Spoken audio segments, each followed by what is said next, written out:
This is a police sketch of the suspect in one of the nastiest murder cases New York police have had come their way in a long time.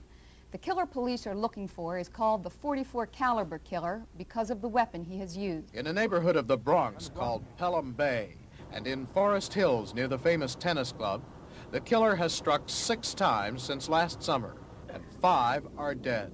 Most of them pretty young women, shot at close range on the sidewalk or in parked cars. The way he operates is apparently he prowls by car. He roams the neighborhood by car, and when he sees a likely target, gets out and stalks them by foot. In New York City today, the police department made public its newest idea of what the .44 caliber killer looks like. In little more than a year, the gunman has killed 6 people, wounded 7. He was apprehended. He was advised of his rights. And he resisted. Advised that he was under arrest, advised of his rights. No, he was resigned to what appeared to be his fate. Did he make any admissions? He made a statement along, well, you got me. Again, David Berkowitz, accused this morning by the New York City authorities as the .44 caliber killer. He was arrested late last night in Yonkers, a community about 10 miles to the north of Manhattan. Yeah, it's real painful. It's a really a bummer just even talking about this. My life is at a stage now where, like, you know, you're talking about a stranger. You're talking about things that happened that were a nightmare. I just want to bury them in the sea of forgetfulness. I want to move on with my life. I can't undo the past, and so many people were hurt and destroyed. It's unbelievable. Manson said, hey, I want you to go out and kill these people, to go up to this place and kill everyone that is there. He gave us the orders, the directions, even though we knew where we were going. He gave us all the directions of what to do after we got there and what not to do, and told the girls to write something witchy on the walls. And here I was, a naive Texas boy, without a conscience of really right and wrong, thinking that the world was going to come to the end tomorrow. In a scene described by one investigator as reminiscent of a weird religious rite, 5 persons, including actress Sharon Tate, were found dead at the home of Miss Tate and her husband, screen director Roman Polanski. I live with remorse day by day. I can't just come here today and show you that I'm a remorseful person or that I regret what I do. I live with it. It's part of my life. There's not a day that goes by that I don't think about what I've done. Well, the first thing I wanted to really mention was that I was looking at the Daily News a couple of weeks ago, and I was talking about, the article was about, actually it was a video segment, where the reporter for the Daily News went up to, I'm not sure whether it was Attica or Sing Sing or something like that, went up to see David Berkowitz, who is the son of Sam.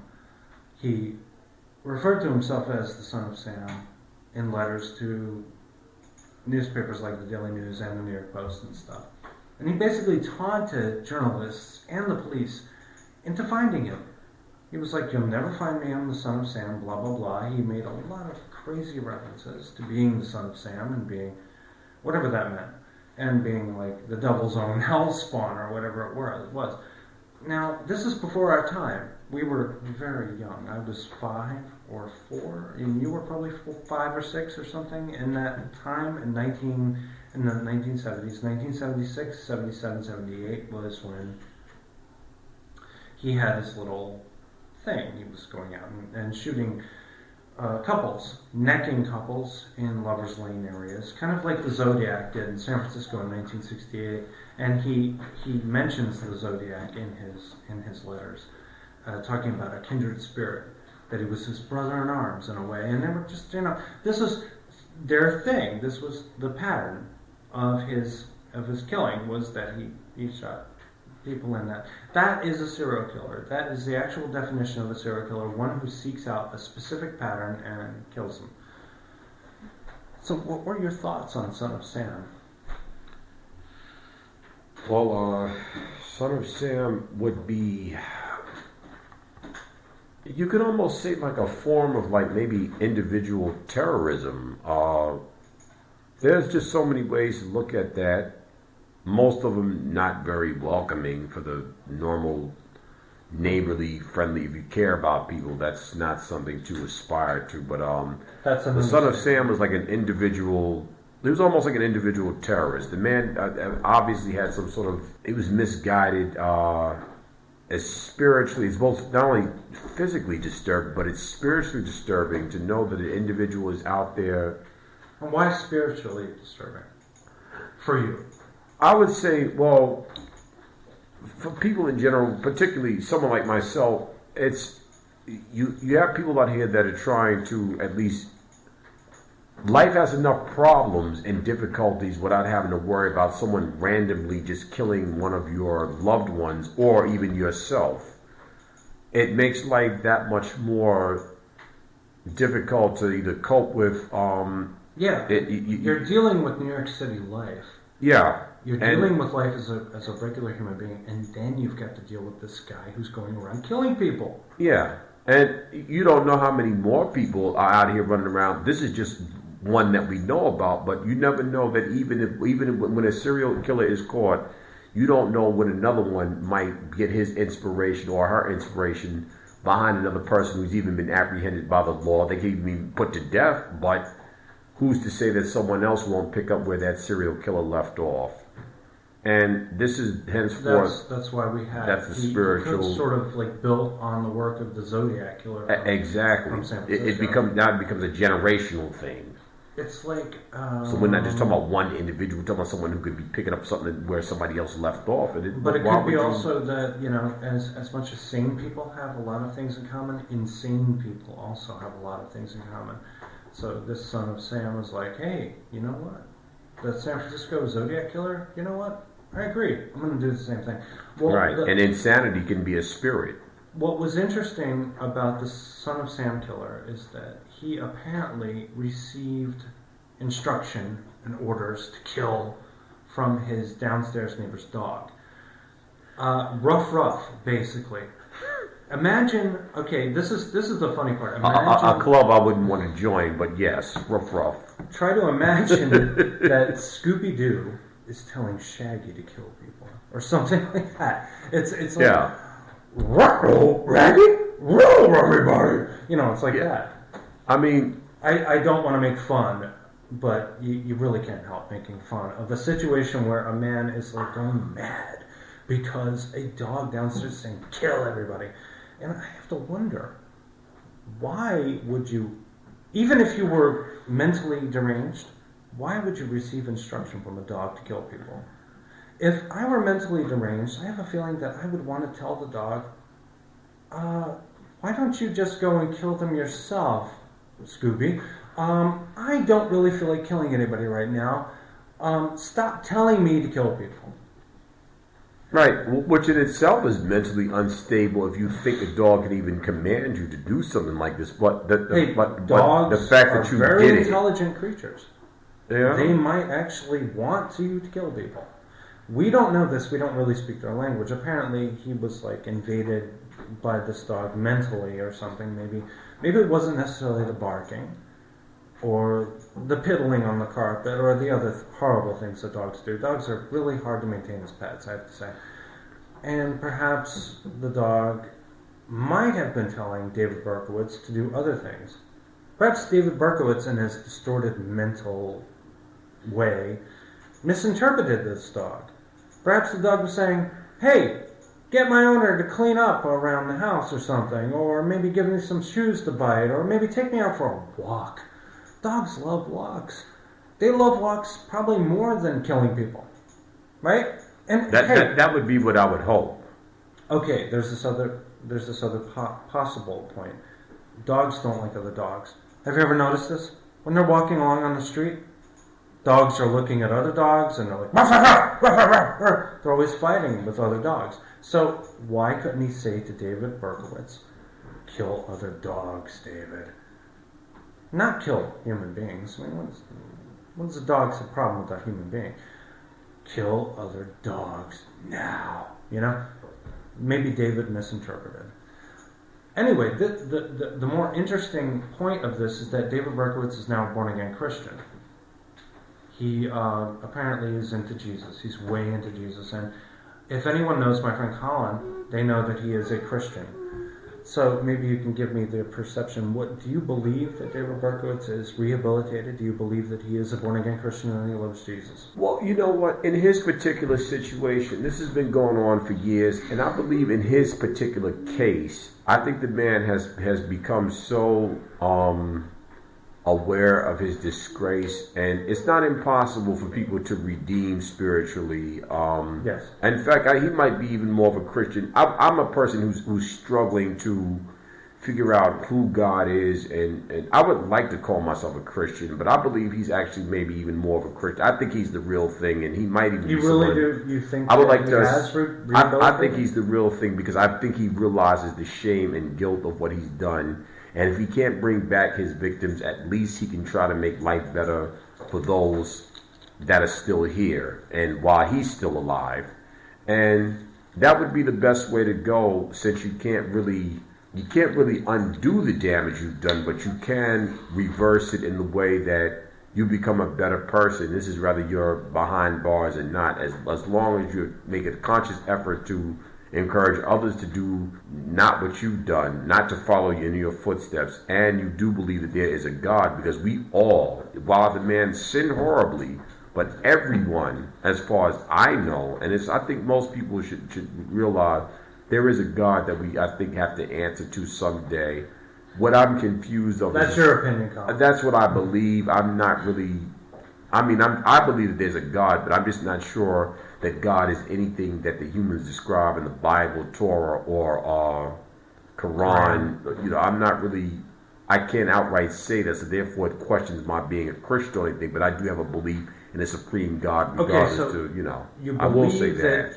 I believe he's a real Christian. Yeah. You think he's somewhat rehabilitated, at least by his experience with. I believe he's come to his. Yeah, I believe he's come to his conscience that would be the best way to go for him to. Do you think he's worthy of release? I would say by now, I believe so. I don't believe that he would be a person that would revert back to his reason why he was in prison to begin with. I don't know. You know, I don't trust that with most serial killers. I'm going to be skeptical about that, and I'm going to side with the relatives of the victims. They want him to stay behind bars until he dies. And I can sympathize with it. If that's how they I don't think feel. you should release people simply because they say they're Christians or something. Because Christian behavior, you know, the country is predominantly Christian, and people do horrible things to one another under the guise of God telling them to do it. Whether it's God or a talking satanic dog telling you what to do, you're still being told what to do, and that I don't like. God is a concept more than anything else because it is the words of the Bible that tell you how to behave. Sometimes you can misinterpret those words. You can get mixed signals like a TV or a satellite dish. Very well put. So if a dog, whether it's a dog telling him what to do, and it's a horrible thing, or if it's God telling him what to do, which would lead into my next subject, which would be Charles Manson. Yes, I knew that this had to come up. There would be no way that we could be talking about this kind of thing. And I mean, the man is married now. I don't know what this is unusual because I saw a very funny thing on Facebook. Are you having trouble explaining to your relatives why you are married? Why Charles Manson is married and you are not? That's sort of a funny thing. Well, I'm not married by choice. There were a few offers out there. However, it's offers all the time, folks, and I'm not even joking about that. He got like 15 today. Anyway. Thank you. Well, that's let me finish not my true, point. but flattering. Before but okay. we start in on Charlie, let's finish up my point on Son of Sam. Yes, David Berkowitz. This was a man who struck fear into the hearts of New Yorkers back in the late 70s. They had a blackout in 1977, and he was busy.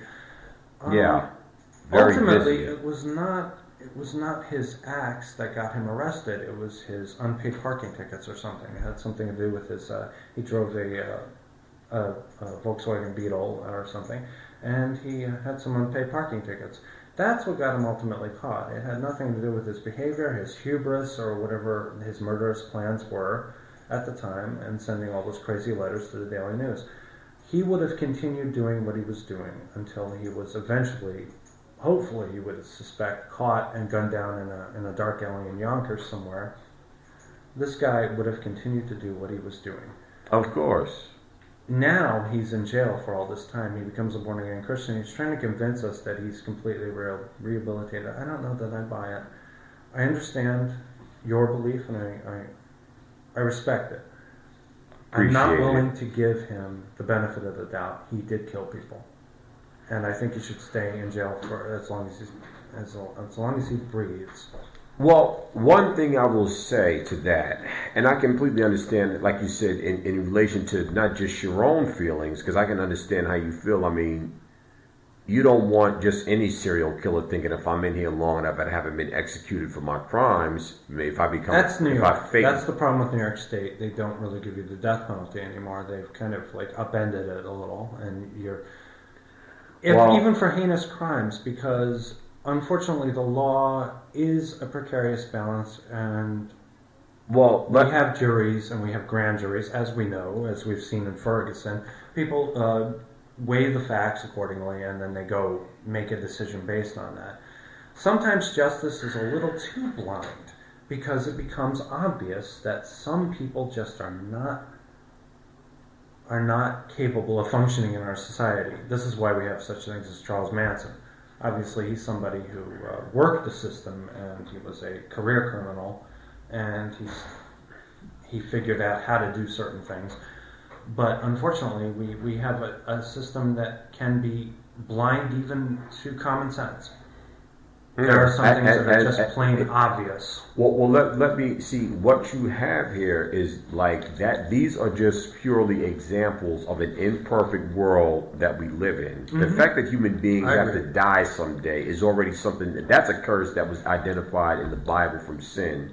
So the fact that, because originally when sin didn't exist, in theory, if there's any truth to that, eternal life was sacrificed when Adam or Eve, depending on which story you read, bit of the forbidden apple. But that's actually they're supposed to both have been guilty of it. If there's any truth to this, they went and did something they weren't supposed to do. But however, all of that is what spawns serial killers. But when I look at it, mass murderers are also people who I find people who build war devices, even if it's to make money. Maybe you're not killing the people yourselves, but you're making money at the possibility. Even blind killing, even dropping a missile on a village in Iraq. And these people are people that kill far more than any serial killer. When you make war devices, murder. Yeah, it's all murder. And now we're talking about murder for sale. Now let's move on from Son of Sam, crazy dog whisperer of the born again Christian world, and we'll move on. He's supposedly an ex-demon, you know. I want to tell the story of Tex Watson. Charles Tex Watson is in jail. He is a born again Christian now. He is the founder of Abounding Love Ministries, which is an outreach group. He was permitted conjugal visits with a woman that he married, and he produced 2 children, I believe, through those conjugal visits. He is currently serving a life sentence. Now, what we know about Tex Watson, is that he was involved in the mass murders of, if I can get it in order, Wojtek Rajkowski, his girlfriend Abigail Folger, their friend Jay Sebring, a young man named Stephen Parent who wasn't even 20, and actress Sharon Tate and her unborn child, because she was 9 months pregnant. And he murdered all of them. He also murdered Rosemary and Lena LaBianca the next day. He is a murderer. Yeah. And what he did was murder. He committed murders. And the most heinous of those was probably Sharon Tate and her unborn child. He killed a woman who was 9 months pregnant with a child. And then when he received the death penalty was overturned by, I think, the state of California at that time. So it was commuted to a life sentence. And he was able to receive conjugal visits and father children. This a person once on death row. They turn it into a life sentence, and somehow he's getting conjugal. I don't know how much more. Specifically, he's not getting conjugal visits now. They were overturned a few years ago, but he was able to get conjugal visits at the time it was legal, and he was able to have children, yes. Now, I don't even know where you begin to look at how to. Remember where I began the story, though, Colin? Yeah. He is a born-again Christian now. He is part of Abounding Love Ministries, and he wrote a book about his experience, not only being a mass murderer, but becoming a born-again Christian. This is where it becomes very gray. It's a very gray area, because this person is now a born-again Christian. But before, he held a knife above a pregnant woman and murdered her. He stabbed her to death. She died from, I think, roughly 25 stab wounds, 3 of which were in and of themselves fatal. He had already killed her and stabbed her constantly over and over again while she was pleading for the life of her child and calling out for her mother. Nice. So this is why we have to consider whether or not the heinous acts that criminals commit, can they be overlooked because this person considers himself a Christian now? Well, according to Christian rule, and see, there's a lot of humans are imperfect in general. It's kind of hard to measure that because everybody else is also imperfect, not just the people who are serial killers. So therefore, it says in the Bible, let he without sin cast the first stone, but we all live in glass houses when it comes to sin. So if you do that, just like, okay, maybe you weren't a serial killer, but according to the Bible, everyone has fallen short of the glory of God. So therefore, ultimately, I get the impression that use discretion and lock somebody up for being a serial killer, but don't dare say that they can't reform because or a mass murderer. Yeah, you know, if you are a person who has murdered, it doesn't automatically mean that you can't come to your conscience and realize that you have done wrong, even if you don't become a Christian. Now, this is my question. But there are people who commit sin all the time who aren't killers, but you don't acknowledge your sin. That's part of my question. And this is where now, the difficulty comes in. You and I, we've never killed anybody. Right. We've never murdered anybody in cold blood. As far as I know. Now, does Tex Watson get a free pass to go to heaven because he is in his heaven, whatever that is, because he is now a born-again Christian, but he committed heinous acts in his past? Does he get a free pass? Well, now, your answer is going to infuriate me if I think you're going to answer the way you are. You don't. If he's a reformed, true, as ugly as that is, but we all have sin. If he's a reformed, and God knows for sure that he's then I would want him in our heaven. It doesn't sound popular, but if he's the real thing, it wouldn't be fair if he's a real Christian and other people, most people aren't doing anything like that, and he doesn't go. That's actually not fair. Just like, okay, I hate to bring it up, but this is just like Jedi. The end of Return of the Jedi. For some reason, Darth Vader gets to party with Yoda and Obi-Wan Kenobi. Despite all the evil he's committed, I don't believe this attitude. It's very Catholic. It says that if you repent at the end, you'll wind up. I don't believe that. It can be looked at in that way, but you have to remember, despite how many people that Darth Vader did, excuse me interrupting, but this is important. Darth Vader did choke out and kill a lot of people with his powers of the Force. He did horrendous things. He killed children. In the first 3 movies of the first 3 the prequels, he killed little Jedi children. Does he get the party? No, he does not get the party. He ended up killing probably one of the greatest. I mean, the Emperor was almost like a personified version of Satan himself. Yeah, in a way. And he was he was so caught off guard. Because you would think the Emperor could defend himself against Darth Vader. That was his pupil, huh? Yeah. Say again. Lucas is not incredibly Christian in his ideals, from what I understand. The combination of the influences in religion are Buddhism, Judaism, and Christianity. But he's leans toward Buddhism than anything else. And in Buddhism, I don't know if they believe in heaven or hell in that. Mostly it's about the more property. It's more like recycling. Like what you do in your life before the next one will reflect what kind of life you will have in the hereafter. Probably, that's primarily in a Buddhism, you know. If he's the real thing, and it's the same. But the thing is, you're not sure with any you other. Don't know. No, but God, He could be lying. right, but God also would have to be the one. This is why they said, let God judge and not man, because in the Bible it says, let every man be a liar, and that's murder or not. But our problem with that is that we can't get God over here on a teleconference call with this podcast. He can't really come up and say, no, but you know what I think about text? This is what I think. We can't really get his opinion. No, but this is where your faith comes in, because it says also in the Bible, let us be led by faith and not by sight. So it's a very harem-scarum. So I wish I could come up with a simple answer, but it's not that simple. The subject matter is not that simple, and neither is the general reality is not always simple. What I'm understanding from you is that if Tex and David are on the up and up about this whole Christian thing, you would let them If know? they're legit, I would want them in there, because you'd be surprised. Would you let them in jail, though? No, that would probably be something, because I don't. It might be sending the wrong message to That's someone. what I want to hear. I don't See, want people like. I don't care. I completely understand that, and that's why I want to say this is not a simple answer, because I can say, yeah, okay, send them to heaven. Let's not forget. That's okay. safe, but to let them back out here in case they're not legit, or in case what if they were going to do that? Let's also not forget the fact that in Tex Watson's case, he was a follower of Charles Manson, and Charles Manson called himself Jesus. He called himself the reincarnation of Jesus, or whatever that was. And also God.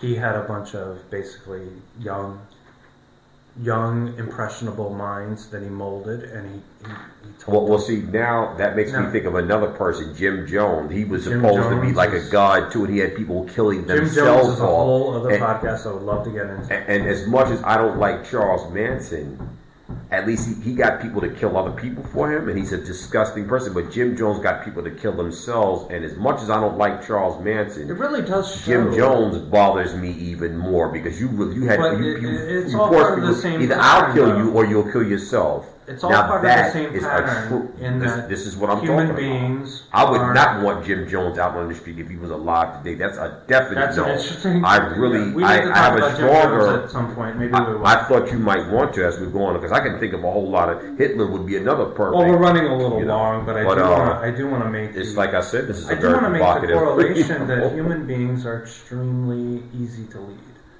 If you provide them with. It's even like in the Bible, as it were. If you promise eternal life, if you promise prosperity and riches or something like that, human beings will do anything. No, what do you think terrorists are going on? Like David Koresh and every other thing like that. Well, terrorism is another thing. Timothy McVeigh might be another example of that too. You know, there are so many. We're talking about extremists. This is not just Jim Jones and Charles Manson. You're talking about extremists. But it's all bad, because you are taking a life. Even if you kill your own child who you brought to this earth, but that's not your decision. God brings the people, as far as I'm concerned, on this earth. It's not your decision to go and kill someone unless they're breaking in your home, about to attack your family or you. Other than that, you really are not supposed to go out there. I don't even think hunters are supposed to go out and kill animals, to be honest with you. Well, so when I look at that, Dave, this is how I know people who when I look in at hunting, that, I know. And I'm not saying that they're a killer. That I will give you. I will let you have your voice as far as being a Christian. As going as far as when we talk about killing, it's not just about human beings. How about animals? And I'll let you have that. You can do that. Well, they're God's creatures too. But what I will say is, as an atheist, I believe that the world is an incredibly violent, random place where a lot of actions occur. Basically, we behave according to what is popular at the time. Well, most of us, but not everybody. Serial killers are not out for popularity. I don't think a lot of people follow the Bible. I think they read it. I think they keep it on their bookshelf. I think they think it looks nice. But I think a lot of people just sort of do whatever the hell they want to do, and then we wind up. Well, that's how I feel. I have trouble even calling myself a Christian. I'm willing to acknowledge I would like to. We wind up in an anarchic state, but unfortunately, there are a lot of forces out there that try to stabilize us, and it doesn't always go right. Yeah, there's truth to that. So, that is the end of this podcast. This has been an extremely interesting talk, and I really hope that once we get our RSS feed, that you'll subscribe, and maybe I'll get some forums going, and maybe I'll have some video footage. Thanks for tuning in, and remember, try not to listen to any of your downstairs neighbor's dogs. I don't care what they tell you to do, okay? So have a good night. Even if they tell you to fetch them a bone. Even that. Take care. Interesting.